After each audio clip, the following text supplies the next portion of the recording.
Ahoj a dobrý den, vítejte u dalšího dílu mého podcastu. Jmenuji se Tomáš Braverman a když pro vás nenatáčím podcast, tak vedu Slevomat Group, což je největší marketplace se zážitkama a cestováním. And now I'll switch to English. Did you understand a word, Alex? I didn't know. No. I understood your name, but that was it. My name. By the way, my name is Braverman, but in English it's Braverman. Your name is Saint. Saint, yes. I have to be brave having this surname. Are you Saint? What would your wife say? No, I try sometimes. But no, I'm definitely not all the time. No. Okay, Alex Saint, CEO and co-founder of a company called Secret Escapes. Thanks a lot, Alex, for coming. No, I'm excited to be here. It's fabulous. Thanks for having me. Secret Escapes is a mother company of Slevomatu, so technically you're my boss. Yeah. But that's not the reason you're here. There is different reasons you're here. One is that actually Secret Escapes is a very, very interesting story, company, service, product, whatever we can call it. Yeah. So this is one reason. Second reason is that you are an inspiring person. And third reason is that I think it's going to be very nice, interesting for our employees to listen to you, especially employees from Slevomatu, but maybe also from Secret Escapes Group. So these are the three reasons why I'm having you here. Thanks for coming again. Alex. Yes. Secret Escapes. Tell us first what it is, basically. So Secret Escapes is it's a travel marketplace where we bring together an amazing selection of the best hotels that we can find in the 4 and 5 star categories, and at prices which are completely exclusive to the Secret Escapes brand. And we bring those together with a bunch of people who are really keen to see amazing travel offers. And it's what we're doing for the suppliers is giving them the opportunity to have extra customers, incremental customers, and for our members, we're giving them the opportunity to see these incredible deals that they can't find elsewhere.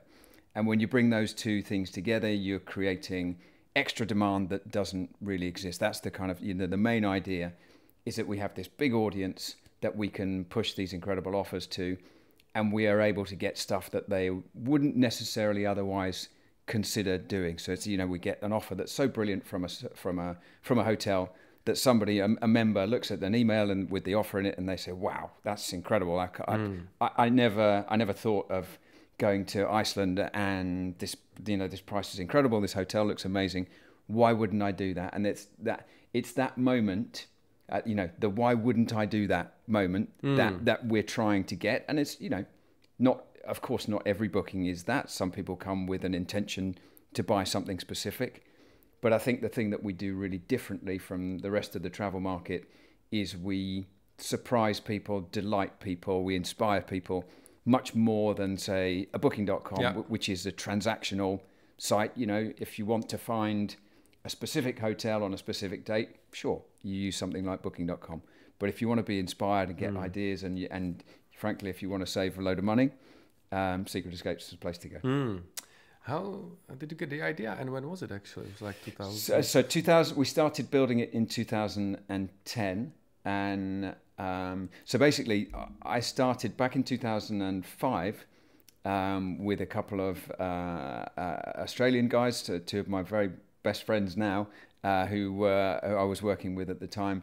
We founded a business called Deal Checker, which was a travel price comparison business, and so we operated that for 5 years in the UK, and during the time of doing that, we actually got an email base of about 1 million people in the UK who were interested in receiving travel deals, and then we got to the point where we started to see businesses popping up all around Europe, which were flash sale businesses, and it wasn't not specifically in travel, but in all sorts of different product areas.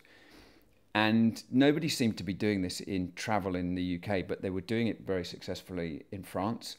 And France, for some reason, was a market where the flash sale market picked up very quickly. And we thought that actually there was this amazing opportunity we had a bit of an unfair opportunity, we thought, against the competition, because we already had an email base of 1 million people. And it's this, you know, when you start up a marketplace, it's this chicken and egg situation. How do I get enough people to make it interesting for our supply partners? And how do I get enough supply partners to make it interesting to attract a load of people? But because we already had this email base, it seemed like we had, like I said, an unfair advantage. And we felt like that segment of the market, the 4 and 5 star market, was where we could be really inspiring. And we also felt like there was an opportunity for, it seemed like the whole flash sale movement had highlighted the fact that in lots of different sectors, there was a supply of product that didn't get sold. You know, and the difference is in the hotel business, it happens every day. Like the same cycle happens every day. There's a whole bunch of rooms that don't get sold. And we felt like that was just a big, you know, just a really, really, really big opportunity. And yeah, so it proved to be. Yeah, interesting. And it's called Secret Escapes, which kind of indicates that that it's a secret escape. And correct me if I'm wrong, but like your usual customer is a couple? Yes, certainly in the UK and Germany. And I think, you know, if we're being honest, we probably haven't catered very well for the family market, because actually the easiest thing for a hotel to give us, the easiest supply for us to get from a hotel is a room that that caters for 2 people. That's, you know, the hotel business works very much in those terms, and family rooms are much more difficult. And also in school holidays, when the kids, you know, when people typically want to travel as families, those family rooms tend to be quite heavily booked. So it was easy to start the business in that couples space. That doesn't mean that those couples weren't people who didn't have families. It's just that if you were a family, it was more likely that for the break that you might buy through Secret Escapes, you might travel without your kids, at that time. But actually what we found was the easiest audiences to get to were what we would refer to as pre and post children couples. So I think, you know, those of us who've been through the family cycle know that, you know, before you have kids, you've got lots of flexibility and so on. And then you have kids, the kids come along and life becomes much more structured and difficult. You're smiling away there. You know, but life becomes a bit more structured and a bit more difficult. But that's not to say that there aren't opportunities to go away. You know, lots of people do manage, you know, get your parents. It depends on your parents if they're willing and able to babysit. Yeah, exactly. And lots of people are lucky enough that that's the case. But then what we found was there was a really, really great market for people where the kids were beyond an age where they were really dependent. And so, like, if I take my own situation, my kids are 21 and 23. You know, that's brilliant. My wife and I can travel whenever we have the opportunity, and that makes life easy. So actually starting the business with those easy demographics was the right thing to do. But now actually I think there is a real opportunity for us at the scale that we're at and with the relationships we have with the hotels to leverage that more and to get more family inventory. And actually, interestingly, if we look recently at the inventory we do have available in our UK and German businesses, it's surprisingly high on rooms that can accommodate families, but we just haven't done a particularly good job so far of promoting that. So I think there's a big opportunity there, but it's fair to say that those demographics, the pre and post kids demographics, were definitely where we started. By the way, do you know how many of the couples are like lovers, and how many of them are married couples? That's a very good question. And you know, when we first started, there was definitely an implication in the name. Secret Escapes. It would be people going away for illicit weekends and so on. But no, that wasn't our intention. The idea behind the word secret was about the fact that it was exclusive to us, and it was the only place you could find the room, as opposed to it would be somewhere that you would go with your mistress or your illicit boyfriend or whatever. So but it's definitely been laughed about before. I guess you will not. You can't get the data because nobody will confess. Nobody will confess. Do you know, actually, that's the story behind Mr. and Mrs. You know the Mr. and Mrs. Smith. Do you know? Yeah. Sure, yeah. And that's the origin of that is actually that because in the UK Smith is a very common name. So if you were going to go and check in, if you make a booking with your mistress, for example, you would use a false name, and the name would be very likely to be Mr. and Mrs. Smith because you were because you weren't supposed to be there. Yeah. So that was the origin of that brand name actually. Ah, that's cool. Yeah. That's okay. Yeah, I get it. Secret escapes. That's like using the Czech name Novak. If I went for a secret escape with somebody who I didn't want to disclose, I would use Novak. So. Oh, is that right? Yes. Yeah, so Novak. Mr. and Mrs. Or Dvořák. That's the two most common names. By the way, I've actually read somewhere that Smith is really the most usual surname, isn't it? In the UK. Yeah, Smith. yeah. I think it is. Yeah. Good. Secret escapes. Good. You founded that, and then you went through a really unbelievable and spectacular scale up. So that started during the years. Yeah, started in 2000 and we actually started building it in 2010, and this is where, for those who know the name Tom Valentine, who was up until very recently, he was with me in the business for, goodness me, 12 years probably. So we had a slightly complicated situation where we sold the Deal Checker business just at the same time as we were launching the Secret Escapes business. And the founders of Deal Checker needed to stay on for a few months and do an earn out. And Tom Valentine and I met in September, October 2010. And he was the perfect person to come on board and actually launch the business for us while we were doing the earn out for the Deal Checker business.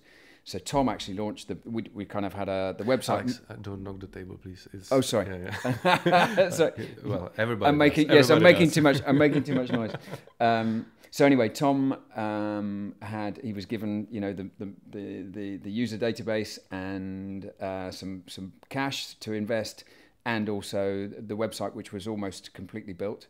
And he finished that off and then launched that. And then I joined Tom in, I think it was September 2011. And then we raised some finance for the business early on in 2011. And then another round, once we'd proved the early metrics, another round later on in 2011. And we used that. And bear in mind, back at that time, TV advertising for digital businesses was really unusual. We used that to test TV, which we did the following year, and that went crazy. And then by the end of 2012, we were ready to start planning to launch international businesses. And so we raised some more money at the end of 2012. And then in 2013, we launched Sweden in the first half of the year, and then Germany in the summer. And that was, Germany, as anybody who knows the business will know, is our largest market. And that was an insane success. And then from then on, it was as you referred to as the scale-up journey. We just continued launching more and more markets and pushing as hard as we could, using the same model. Roll into a new market, get some local supply, use the rest of the supply from mostly across Europe. So it was basically a bit of local supply, test digital marketing, and then once you'd got that model refined, quite quickly start with TV. We did that in several different markets. And as far as I know, you combined the organic expansion. Like you said, you went to Sweden, to DACH region, Germany, and so on. Yep. But you also did some acquisitions. Yeah, we did. And actually very early on, I think it was in 2014, we did our first acquisition actually of any significance, which was buying Travelist in Poland. Yeah. Which was unashamedly a complete copy of, when it started, was a complete copy of Secret Escapes. And Tomek Nowinski came to us in 2013 and said, look, I've started this business in Poland, and we got on very well, very, very quickly. He was a great guy, really good entrepreneur. And it was a market we would never have launched ourselves. It was for a Western European, it was a step too far when there were markets that we understood better, closer to home, but actually turned out to be a great market. So that was that. And then we also bought a small German business called Just Book, and the founders of Just Book, the three guys, actually took on the German business that we had created, and they ran that business. So there were two early acquisitions, but then really the big one was Slevomatu in 2017.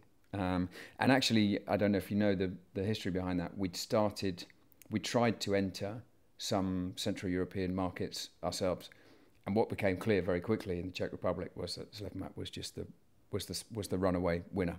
So you started Secret Escapes CZ? Yeah, really? We did. In fact, Tomek, the guy who we bought Travelers from, when he'd kind of effectively handed over the reins of running the day-to-day operation of the Polish business, then launched Secret Escapes in a number of other Central European territories.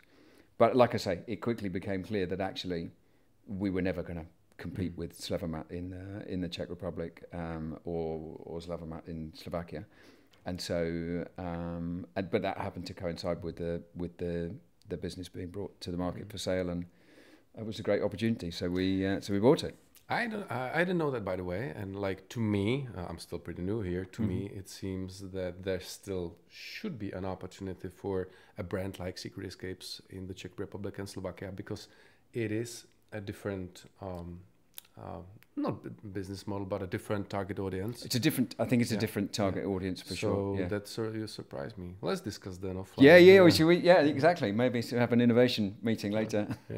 Anyway, and by the way, when it comes to the acquisition of Slevomatu Group, I googled the price, but it was not open. It was you didn't disclose it, but in the media I found that it was around 1.5 billion Czech crowns, which is some 50 million Great British pounds.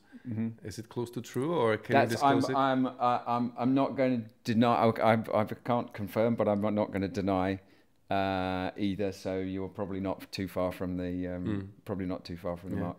How competitive was the process, by the way?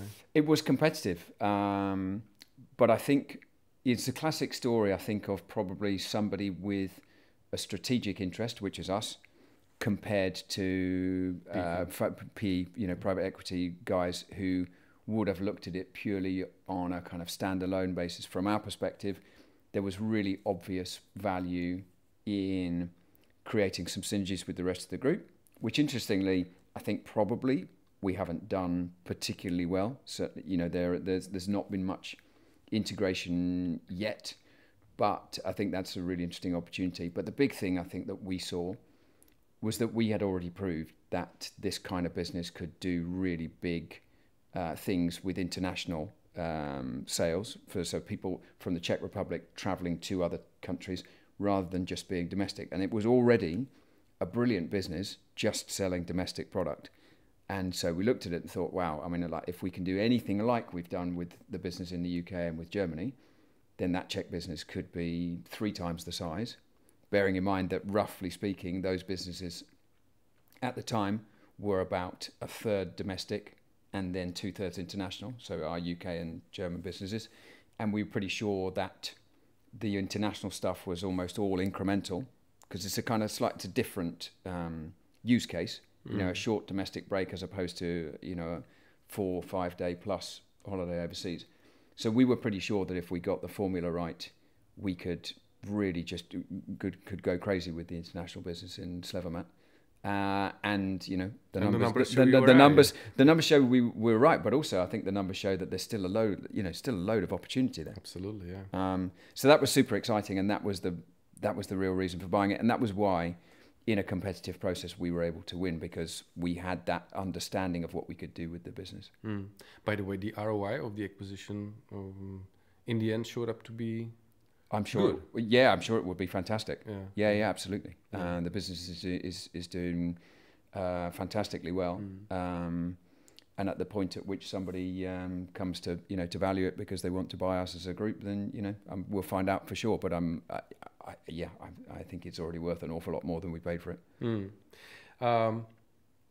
Okay, so you were scaling up. I'm coming back to the Secret Escapes brand. You were scaling up, going to different markets. doing acquisitions. I think I also read somewhere, or you told me that you also went to Asia and the States at one point. Yeah. So tell us more about the expansion. Yes, so both of those were, for different reasons, more challenging experiences, right?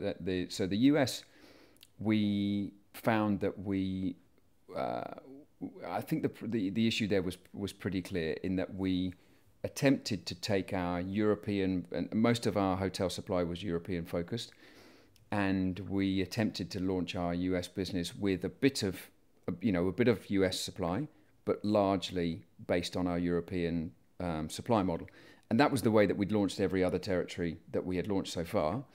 The thing is, in Europe, if you've already got great supply that's suitable for Germans and you want to launch in Italy, there's a good chance that a lot of the product that you've already got will be suitable for Italians too, because the distances aren't that far. What you need to do is add on some local domestic supply for Italians, and then hopefully you've got your whole mix. But in the US, we found that the European supply was much less attractive to the European countries. I think just because of the distances travelled. I know, I can't remember what but the the Americans go to Europe now. So. Yeah, they do, but they were not using the same kind of, as it turned out, not using the same kind of supply that we had, and a lot of people in the US never travel abroad. I mean, I can't remember there's some crazy stat, like something like 70% of people in the US don't have a passport. Really? Yeah. I mean, it's insane. A big chunk of the population in the US don't travel abroad. And then I think probably a lot of the people who do travel abroad are really very wealthy. And where we position ourselves is not in the uber expensive segment. We don't have, the most expensive 5-star hotels, because we think that's not really what our job is. Our job is to make luxury hotels available and affordable for everybody, rather than catering for for a very small slice of people at the top. Anyway, one way or the other, our European product mix didn't work very well with the US audience. And then what we realized was, actually, in order to be able to be successful in the US, we needed a lot more local supply. Yeah. And then you look at the US and you realize that actually supply that is local, and I'm doing the inverted commas sign here with my fingers here, so local to somebody who lives in New York means that you're only, it's a small area. If you look at the map of the US, it means, it's New York State, it's New Jersey, it's maybe, New England, but it's not that far.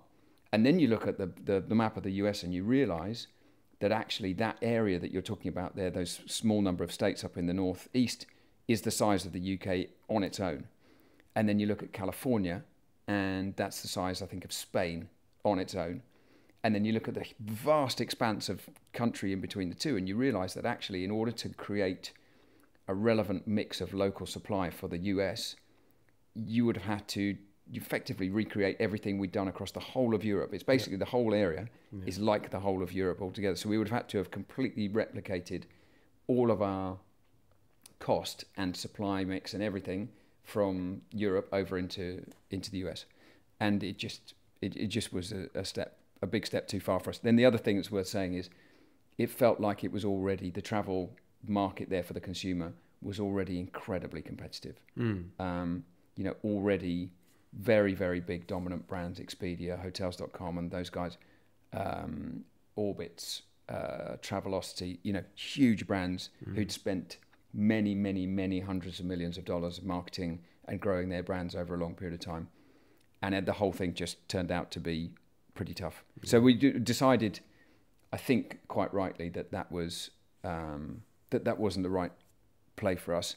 And I think if we were to try and tackle the US again, we'd do it through an acquisition rather than through starting on it with a greenfield setup. And how long were you trying, and how much did you burn? Oh, goodness me. So we started in 2015, and I think we probably stopped in maybe 2018. So it was a good probably at least 3 years, I would say. And then in terms of money, I mean, it would have been, I don't know, certainly probably, well, it would have been tens of millions. Certainly, it maybe somewhere between 10 and 20 million. But which, by the way, for any company trying to enter the US is a You know, it's nothing. is a tiny amount of money. That's the other thing you realize is you have to have incredible. Yeah, we always say that in the States the prices are the same, but different currency, dollars versus Czech crown. So 22 times more expensive, everything.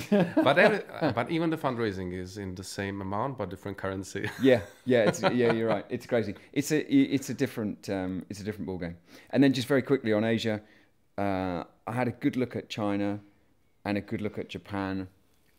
We launched a couple of test markets, Singapore, Indonesia, Malaysia, none of which really didn't really look, when we were looking at the initial metrics, like we had managed to find the right formula in any of those, so we didn't push investment in those. So unlike the US, we didn't pour loads of cash into those. We tested and realized, I think, that it wasn't quite right for us at the time. And that's not to say I don't think the opportunity exists. I think, again, if I was going to enter that area, I think I'd want to do that with the springboard of an acquisition rather than doing organically. China looked terrifying, and so we thought we'd leave that one for another time. So that's definitely not off the table. But I think we just decided that we had so much opportunity left in Europe, and China would have taken so much focus and would have brought quite a lot of uncertainty that we didn't need. So that was Asia was a different story. I think there's more story to be written there in Asia, which I think is quite exciting. But right now we have a big job to do in Europe. Yeah. By the way, speaking of China, I think it's completely different rules how to do business there. You have to do it partly with a local company, which usually is partly state-owned. Yeah. So it's different rules. Completely. And hard. It's hard. It's the potential is big. Well, it's 1.4 billion people. Yeah. But you have to do it with somebody experienced and local. I agree. I think it's a different ball game, and it's not one that I would rule out. But I think it's you'd need some real dedicated focus to have a go at that. Yeah, but the whole Southeast Asia, it's like 600 million people. The market there is huge. It's the youngest market ever. The average age there is like 26 or so, compared to Europe, which is 40 plus. Yeah. And which is not too good for your USP, because you're targeting more older couples. But on the other hand, the size is so big that it could be potential. Yeah, and the one I said I'd looked at Japan. Japan's another area that's potentially really exciting. It's affluent. It's got a big. They're rich. It's got a big population. There are some complexities around how much the way in which the Japanese travel. And again, it was a market that we looked at and thought, actually, from a distance, that looks really exciting. Would be great to get in there with a partnership or with somebody who really understood it culturally. So another one for the list. That one. Yeah. Okay, now let's talk about something what I think is not gonna be so nice. That's COVID, because it came, and like all companies in this sector, you were influenced so much from day one to day two. You lost like 90+% of revenues or something like that. I went down to zero. And I can't remember the exact dates, but at some point in April, the Secret Escapes branded part of the business went to zero. Effectively, we took all of our sales offline, and all of our the vast majority of our team were effectively. How many people were there at that time? But in the Secret Escapes brand, probably 350. And we had a kind of the government in the UK very quickly launched a support scheme which enabled us to effectively put people on leave and have some support with paying them. But I mean, we went through a period of having to very quickly reinvent the business and figure out how we were going to relaunch it. And actually, we took the opportunity to slightly change the model.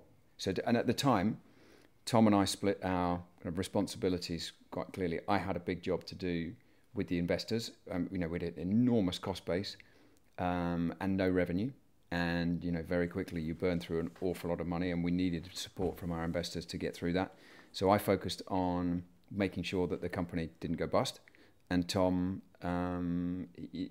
basically reinvented the supply model so that we had a much more efficient way. Actually, sorry, and the other thing that's worth saying is the first thing they had to do was figure out some far better processes for dealing with mass cancellations, because bear in mind we had thousands, hundreds of thousands of bookings that we needed to deal with that weren't going to be able to happen, and we needed to figure out what we were going to do with cancellations and refunds, and it was a horrific organizational nightmare. On top of having just lost all of your revenue, you then had to figure out how you were going to give back a whole load of revenue to, you know, that you Did you have to? Legalize? So it was a mixture of things. So with packages, there's refund obligations that we definitely had to fulfill. Most of our hotel-only rates were non-refundable. So in a lot of cases, we had to disappoint consumers because they bought a rate that wasn't refundable. But all the time, we were trying to do as best we could for our members, trying not to upset as many people as we could. But it was incredibly tough, right? We for a start, we didn't have the money to give the money back, to everybody. So it was, it was an incredibly testing time.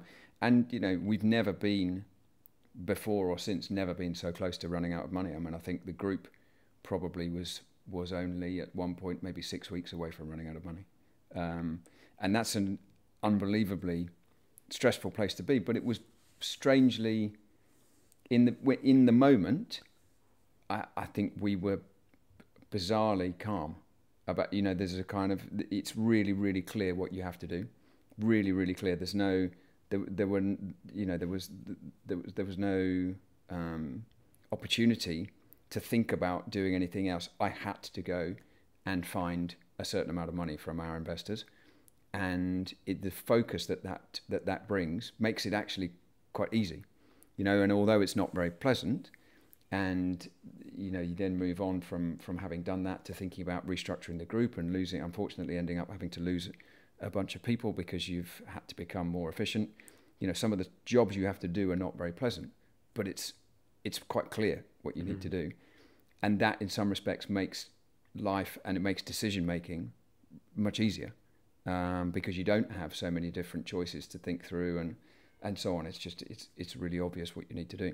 And having a great and supportive team around you is also helpful. I mean, I've never been a sole entrepreneur. I imagine it's an incredibly lonely place to be, and I wouldn't want to do it. So having the guys around me, having Tom there as well, I think but a lot of people said to me, I don't know how you coped during that time. And I think actually it was a lot easier. I hate to use the word easy because it was an incredibly difficult time, but actually I never felt like I wanted to give up. I never felt like I couldn't. And that I think that's the other thing. And I don't know, maybe I'm just lucky. I never felt like we couldn't do it. I never felt like there was, even when we were getting close in terms of having the cash that we needed and so on, I never felt like we were going to fail. And so that was that limits the amount of stress that you can have. Sure, you wake up every morning thinking, God, I've got this massive challenge in front of me, but it needed to be done. And so and it was I don't think, well, God, I hope we'll never go through something like that again. It happens just once in 100 years. Yeah, well, let's hope so. Let's on average. But yeah, shit. I mean, it was a tough time. But I think one of the other things I'd say about it is that once you've been through something like that, other obstacles seem very small. Afterwards, things that come up that you might have found stressful beforehand, your view of the world, I think, is somehow different. I mean, I think I'm certainly a lot older and wiser now than I was pre-COVID, and I feel pretty confident that we can overcome anything that's put in front of us. Anything. Yeah, I think so. You remind me, Oliver Dlouhý, who's the founder and CEO of Kiwi.com, if you know Kiwi.com. I don't. It's a seller of flight tickets, but a really big one. Sorry, I do. It's Kiwi. You're talking. Kiwi, Yes, absolutely. Yeah. So I was podcasting him twice. One episode is not live yet, but we were discussing this topic similarly. Yeah. And he basically told me the same thing what you did. What I mean that it just happened. Yeah. I was sharp. I was just, it was something what was not caused by me, so I just knew I had to do something, and I did, and I was sharp, focused, and just made decisions every day. Yeah. And went through it.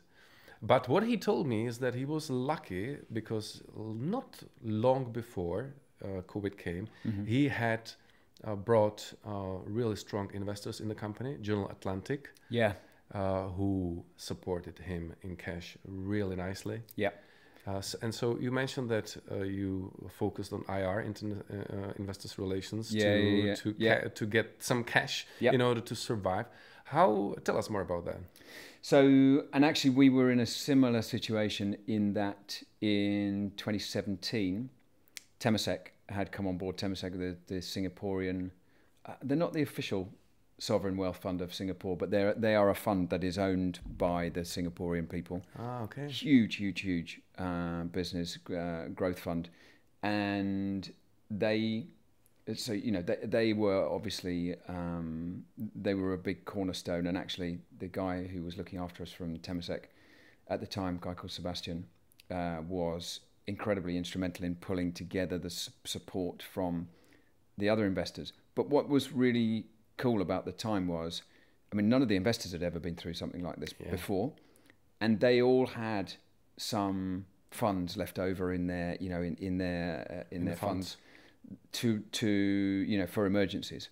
I don't think they'd probably ever had to use them much before, but they all knew that this was an extraordinary event, and they all knew that they needed to find whatever they could. And so actually, I remember sitting in a small meeting room in the Secret Escapes offices, away from the rest of the team, and just getting on the phone and calling round all the investors. And I was amazed and very happy about the fact that everybody said, "Yeah, we'll find some money. We'll find whatever we can." Nobody said, "Oh no, sorry, it's going to be difficult." Everybody leaned in, wanted to help. But having said that, some of the early stage funds have very limited amounts of money available, and so back to your original point, having somebody on board like Temasek, or in Kiwi's case, General Atlantic, was critical, because the bulk of the funds has to come from somewhere.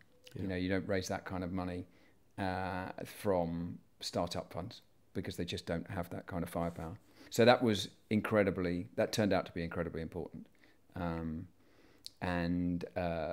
They've been super supportive ever since, the bigger funds. And did they lend you the money, or did they buy equity? Or? No, that was equity money. But we also needed support, because we had some debt, actually from a combination of things. But part of the Slevomatu deal was actually was partially debt. So that was complicated too, because there were a whole bunch of conditions around the debt. It was like bank debt, yeah? Yeah, it was actually, there were debt funds rather than banks, okay. But but the conditions that they put on lending you the money mean that actually raising money in an emergency wasn't quite as simple as it should be, because they have certain restrictions. They need to give you permission to be able to raise the money, and actually that wasn't as straightforward as you might imagine. So the lenders were that was quite a tricky situation, but our equity partners were really, really constructive and helpful. So I can imagine that they could they could have used or maybe even misused the situation for shrinking the valuation and getting as much equity as they wanted, and you would yield, you would accept, because you were in a horrific situation. Yeah. And as far as I can see you, they did not do it, right?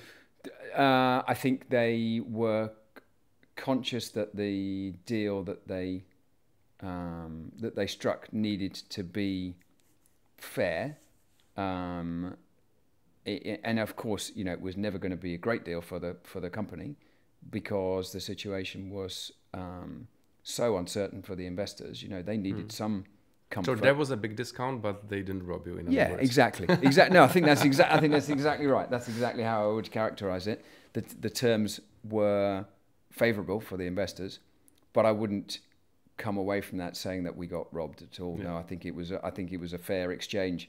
A company in an extraordinarily difficult and uncertain position with no revenue, and that's a tough spot for an investor, right? So no, I think they were fabulous. They were really supportive. Cool. COVID. It took longer than you expected, right? Yeah, and in Britain, the lockdowns were really long, wasn't there? Yeah, and it had a couple of what we would call in English false dawns. So it was about a time when you think that the day is, the day of enlightenment is coming, and it turns out to be a mirage. It turns out to be something that actually doesn't fully materialize. And so we had, when the first time that any lockdown was lifted in the UK and in Germany, we immediately started selling a lot of domestic product, because there were still big restrictions on traveling overseas and so on, and we got very excited about how much demand came back immediately, and it was all very exciting. Same in Slevomatu, as far as I know. Yeah, and then all of a sudden, you get the next wave of COVID comes, and lockdowns, get restricted. The restrictions get tightened again, and before you know it, you're having to go through the same process again. You've refunds, and you're not selling anything. It's so there were at least two of those big peaks of recovery which didn't continue, and we had to start again. Not quite from scratch, but it was so that was difficult. But the model that Tom had built with the supply team, which was less of a flash sale model, and it was more about products that were on sale for a much longer period of time, always on as it became known. That really helped with that, because the trouble with the flash sale model was you were getting 300, 400 new products every week or 2 weeks. And so they were, you'd go through a huge amount of effort. And if there was real uncertainty around whether you were even going to be able to sell anything in 2 weeks' time, because you didn't know whether you were going to be locked down or not, you needed a lot of effort to go into creating this supply all the time. And you didn't really know whether you were going to be able to sell it. Whereas if you have an always-on portfolio of hotels, regardless of what was happening with demand, the supply side of the business could cope much better. And so that's where we ended up. And actually now the business is evolving back towards a much stronger mix of flash product. And there's a good reason for that. It's a much more inspirational and exciting for the members. But it comes with its operating complexities, because it's quite it's quite labor intensive. But anyway, back to your original point. Yeah, we had some significant ups and downs with COVID, and some, like I say, some false dawns where we thought we were through the worst of it, and then all of a sudden another wave came along, and it was like, God, here we go again. And it was not enough. There was one more down when the war in Ukraine started, and that meant I think nobody can imagine, but that meant also a big hit for this sector, especially in Ireland, for example. Yeah. In the end, you had to close up the business in Ireland. Tell us more about that. Well, so we didn't close the business in Ireland. What we've done is integrated the Irish business into the rest of the Secretech. Because there you made an acquisition too. Yeah, exactly. So in 2019, I think it must have been, we bought a business called Empathy Marketing, of which the consumer-facing brand was Pigsback. And almost an identical model to Slevomatu, actually. So it was a mixture of travel, local and goods, and the travel was entirely domestic. So we looked at that and thought, okay, so we recognise this model. This looks good. The difference was, in retrospect, that the Irish hotel market was much less. There was much less opportunity, much less room for growth in the Irish hotel market. And so, to cut a long story short, what happened was when the during COVID, by the way, that business was amazing. It was a fabulous revenue stream during COVID. They actually managed their goods business was incredible, and really kept us going for quite a while. But then when the Ukrainian war happened, the Irish government decided to designate quite a significant proportion of the hotel inventory in Ireland as being available for housing Ukrainian refugees. And the knock-on impact of that was that all of the spare capacity in the Irish hotel market was removed completely. Yeah. And a business like Pigsback relied completely on the excess capacity in the market, and so therefore went from a situation where it probably had 150 to 200 hotel deals of really great quality, great discounts, to having virtually no deals at all. And that unfortunately has been the case it continues to be the case still. So we're still waiting for the Irish. Ireland, to me. Yeah, exactly. And it's a unique situation to Ireland because they have a really very small amount of hotel stock, and so it doesn't have to be a very big impact on that or a very big event on that to make a big impact, and that is unfortunately what happened. So that business. By the way, this is interesting because there's a lot of Ukrainian refugees in the Czech Republic too, and there were subsidies or how to help them being accommodated here, both in the private and in the hotel sector. Yeah. But it took just some time, and the Ukrainians managed to find a job here. Yeah. And become normal people having jobs and paying rents. So it surprises me that the Irish government still keeps subsidizing that. Yeah, I agreed, and I'm not sure, and I think I'm right in saying that they have signed it off for another for another year. So the situation continues, and so effectively in the Irish business we're in a bit of a slowdown period where we needed to reduce the costs, and so we integrated the business structure into the Secret Escapes brand. So it's now effectively another territory within the Secret Escapes brand, which has enabled us to keep it going on a much smaller cost base, waiting for the opportunity to restart it. So that's been a tough one. It's it's another one of those once in a lifetime types of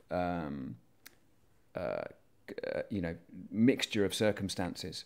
All these circumstances all combined to make our trading situation in Ireland a really tough one.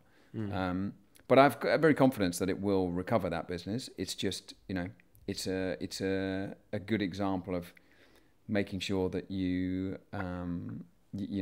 that every acquisition gets looked after as well as it can do. And I think we did everything we could, but in some instances, circumstances beyond your control mean that things don't go the way you want them to go, and it's definitely it's a really disappointing situation to be in with the Irish business, having suffered so much.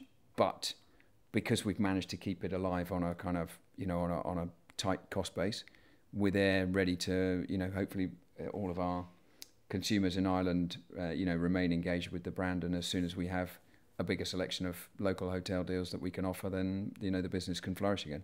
But it's been there's no way of putting a positive spin on that one. It's been a really tough situation. So what is Secret Escapes Group at this moment when it comes to the regions? Tell us more about your success in DACH, in Germany. Yeah. At the same time, Britain being challenging. So the UK is a more challenging market, and it always was actually. So it's incredibly competitive. It tends to be where all of the big American brands come first in Europe. So the language barrier is the lowest, and it seems to be where everybody comes to target. So the competition is incredibly fierce in the UK. It's also quite a discount cynical place. So everybody claims discounts. Every retailer claims big discounts, and the consumers have kind of got used to that. And so we have to work hard to make sure that consumers know that our discounts are really genuine and are significantly better than everybody else's. But it's a great market for us. It's like it's our home market, and it continues to be incredibly important. But having said that, Germany is now definitely, by far our biggest market now, and it always has been an incredibly, ever since the first year, the value of a German member has been significantly higher than of any other of our territories. The proposition really, really suits the German consumer. The competition there is less strong, and it just seems to resonate really, really well with the German customer. So the business there is huge, and it's so exciting because in terms of year-on-year growth, in terms of value per customer, and all the metrics, it's in such great shape, and it's just a really fabulously exciting part of the business, and we're very lucky that it's that it's the biggest one. So that's that's our those are the two big ones, and then we also have smaller businesses which we weren't really able to support during COVID, and so they've remained relatively small, and they're kind of big, I would say, growth opportunities. So Italy is a really exciting prospect for us. I mean, it's 55 odd million people there who we can access when we are in a position to invest in doing that. Netherlands and Belgium, and actually we bought a business called Travelbird that was based in the Netherlands, and that gave us a good start there. But again, we've not invested much in those territories during COVID, when we really had to focus our investment on the UK and Germany, and also Scandinavia too. So we've got a bunch of businesses that are Secret Escapes, where we've got Secret Escapes brand presence, and where we've got the opportunity to really push on as soon as we feel like it's the right time to invest. So in other words, now it's Britain, DACH, Poland, and the Czech Republic and Slovakia, but Secret Escapes brand being present in many other markets. Yeah. And with a big opportunity, if we have money to invest, to get more and more deals, and to boost the marketing, and the roots are there, potential to growth in many other markets. Yeah, exactly right. And I think, from our perspective, I think the beginning of this year, I would say, is when I've really felt like we've put COVID behind us. And it's, that's, I think it genuinely has taken that long. I think there've been unusual and in some senses sort of unsustainable trends going on in the markets before then, things that were just not going to continue. I think now the market's pretty much back to normal. Yeah. And having got to that kind of situation, we're now in a place where we can really think next year about, okay, what are we going to do with our budgets in terms of where we're investing? And I think we'll definitely see more, much broader set of investments from us in terms of territories where we are really pushing for that growth. Whereas I think while we weren't really sure where the market was shaking out, it was just so important for us to make sure that DACH and the UK and the Slevomatu business and Travelist in Poland, to make sure that those businesses were really strong and had all the support that they needed. And now I think like we're in a position to push beyond that. Yeah, I look forward to it, by the way. Yeah. So what is Secret Escapes Group now in numbers? So top line, I mean, I think let's put it this way: it's well in excess of £500 million of turnover in terms of holidays sold, and in terms of actual people that we send on trips or bookings that we make, probably it's somewhere between 1 and 1.5 million bookings that we're making a year. So we're talking about some really, really serious numbers. Yeah. And from a profitability perspective, last year the group was profitable, and it in excess of £10 million of EBITDA. And this year we hope to improve on that, and and keep pushing forward. So that, but from our perspective, growth is really, the top line growth is really important as well. It's not just about profitability. I think with the growing top line, the bottom line should, if you're doing the right things in terms of being measured about how you're making your investments, then the bottom line will continue to grow.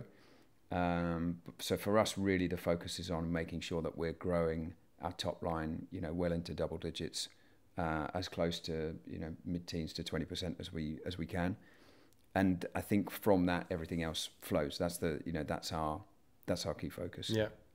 I think we're nowhere near at the point where we're too big to grow at those kind of percentages, and so the ambition has to be there, I think.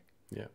By the way, as well as Slevomatu is well known for sending the Czech people to travel to Poland, and as far as I know, a majority of travels there from the Czech Republic is being managed or arranged by Slevomatu. Yes. For the same thing, Secret Escapes is well known for sending British people to Iceland, right? Yeah, amazing. And so you'll have to forgive me because I can't remember exactly the year, but I mean it's been a long time ago. Let's say it's somewhere around about 2015. We started, maybe even been 2014. We started putting together packages for people to travel to Iceland, and at the time, particularly from the UK, because it started in the UK, I don't think anybody really, apart from a very small number of people, even considered Iceland as being somewhere they would go. And yet, it's easy to get to from the UK. It's a couple of hours flight. So two hours, two and a half, something like that. It's pretty good value. We can put together a 3-4 day trip in Iceland for £400-500 a person, including all the travel and excursions and so on. And it's just so much cool stuff to see and do. I don't know if you've been, but it's absolutely. In fact, I do. I know that you want to go. I've heard. I want to tell you, I had a 15th anniversary with my wife a couple of days ago. You're not spoiling any surprise. Oh, you bet what I gave her. Brilliant. Well, this is fabulous. So I don't know when you're going, but can I give you one thing that? So I went there with my family. And this is when the boys, my two sons were, I don't know, probably they must have been 14 or something like that. We did a load of cool things. We did the normal things that you would do. So there's the Golden Circle, which is where lots of the regular sites are. But we went riding on some Icelandic ponies, which was really very cool. They're tiny, these ponies, but that was really very cool. And then the other thing that we did was there is a public swimming pool in Reykjavik, and it's geothermally heated. So and they have a so like warm, right? Yeah. So they have the indoor pool, which is like a normal kind of pool that you'd have seen in the Olympics, a normal kind of square shaped pool. But outside, in minus whatever it was when we were there, I don't know, it's at -2, -3 degrees centigrade. They have this pool, and it's got a slide, and it's got steam coming off it, and it's like I say, it's heated by the natural warmth from the volcanic rock underneath, and it's just the most incredible. It's a locals experience, right? It's not a place particularly where tourists go, but the locals go there. And it was just so lovely to be outside in this place. I guess it's why people in ski resorts go and sit in the jacuzzi outside, because it's like a weird experience of sitting in warm water and steam all around you, and yet it's freezing outside. And that was just a really cool kind of locals experience that I don't think a lot of people do. Anyway, it's such a fabulously cool place, and we didn't even get to see the Northern Lights. We didn't go whale watching. There's so many more things we could have done. But anyway, most of the people going from Britain to Iceland now go through Secret Escapes, right? Yeah, so I think that certainly for a long time we were the biggest operator to Iceland. I think there definitely have been competitors who've caught on now to the opportunity, and we've been saying for a long time in the Secret Escapes part of the group, what's the next Iceland? Because Iceland is known as being an area that we brought to our we developed it as an area, and I think going back to the very start of the podcast, and I talked about the fact that we've got the opportunity with this big audience to be able to put stuff in front of them that they weren't necessarily thinking of doing, but they're in this kind of receptive state of mind where they are open to ideas. Yeah. You find something cool at a great price and you put it in front of people and it's like, wow. Let's Go back do to it. this moment. Yeah, why wouldn't I do that? Yeah. That's why we were so successful with Iceland, because it was that perfect package of cool stuff at a great price. Yeah. Yeah, Alex, we need to finish. We have more than an hour right now, but Wow. Let me ask you at the very end how you treat your personal stamina, because you've gone through hard times for sure. Yeah. We didn't even talk much about the layoffs you have to do during the COVID time and after COVID time. These are hard things to do for sure. Incredibly tough. And you really still are very energetic. And we both know that it's part of the job of a CEO to be energetic, to be positive. And if you want to cry, do cry, but cry at home on your wife's shoulder. And you're energetic. So how do you do it? How do you treat your energy? So I think fair to say, anybody who knows me will say that I have always been incredibly energetic, and I don't think you don't need to look much further than my 84-year-old mother and see her still running around like a lunatic. That you'd see where it comes from. But I think I do also. I get a lot of energy from staying fit. I try and eat well.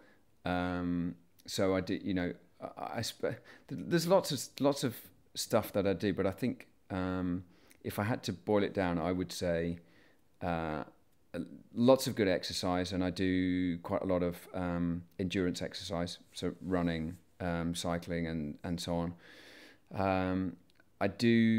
I try and eat really well, and that doesn't mean I don't treat myself. I'd love to go out and have a steak and chips and what have you, but I try and eat well, at least 80% of the time. Most of the time, yeah. Yeah, most of the time, exactly. I have to be honest. I love a beer. I love going out and having drinks with friends, and I'll go crazy sometimes quite happily.